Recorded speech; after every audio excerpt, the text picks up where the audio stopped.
926 yards, 7 touchdowns, just 2 interceptions. Those are Matt Schaub's stats over the past 3 weeks. Pretty impressive. Hi, guys.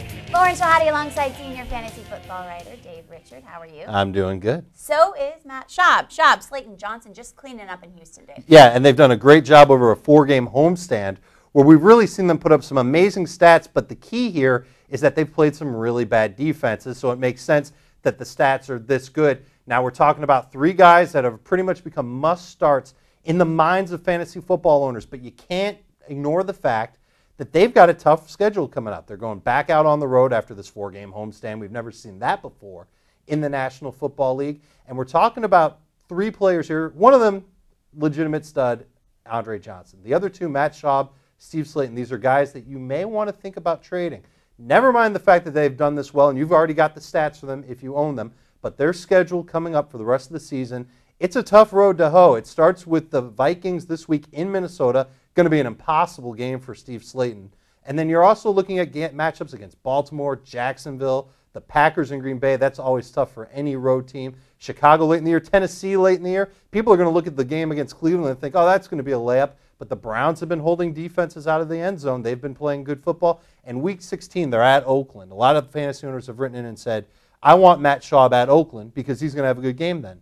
Well, if you're relying on these Houston Texans and waiting for the one matchup at Oakland in Week 16, there's no guarantee you're going to get to the fantasy championships with those guys.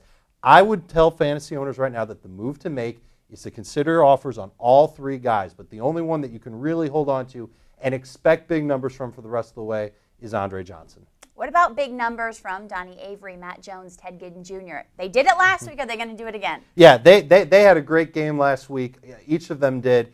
The question is, who's for real and who's not for real? Who's the lemon, who's not? The one who's not a lemon is Donnie Avery. The other 2, Ted Ginn, he's a guy who finally had a big game last week. And Matt Jones might be suspended, so you're going to have him on your bench for 3 weeks. But Donnie Avery has shown me amazing speed, able to get off the ball or get off the snap on the line of scrimmage, and he's getting great passes thrown to him by Mark Bulger. The Rams offense has reawoken, Lauren, and Donnie Avery is the reason for it. Not Torrey Holt, not any other reason, just him. Dave, this just in, there's a quarterback shortage. Yes. Did you know that? Yes. Oh, okay. I knew that. But Mark Bulger, what do we do with him? He's not showing consistency. I'm not sold yet. Well, but he has over the last 2 games, and it's because of Donnie Avery. But is that enough for fantasy owners? And listen, Donnie Avery is giving him anywhere from 70 to over 150 yards a game. As long as Avery doesn't, and believe me, Avery will hit a rookie wall sooner than later too.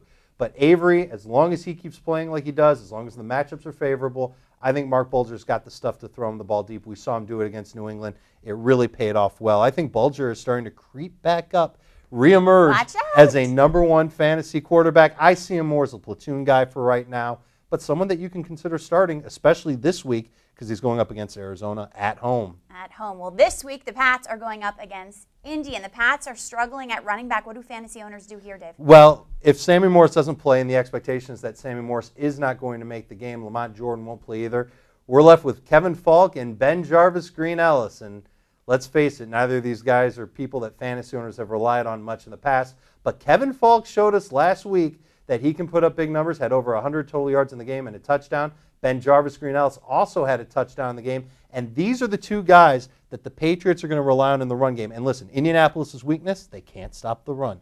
What do the Patriots do? They always attack the weakness of their opponent.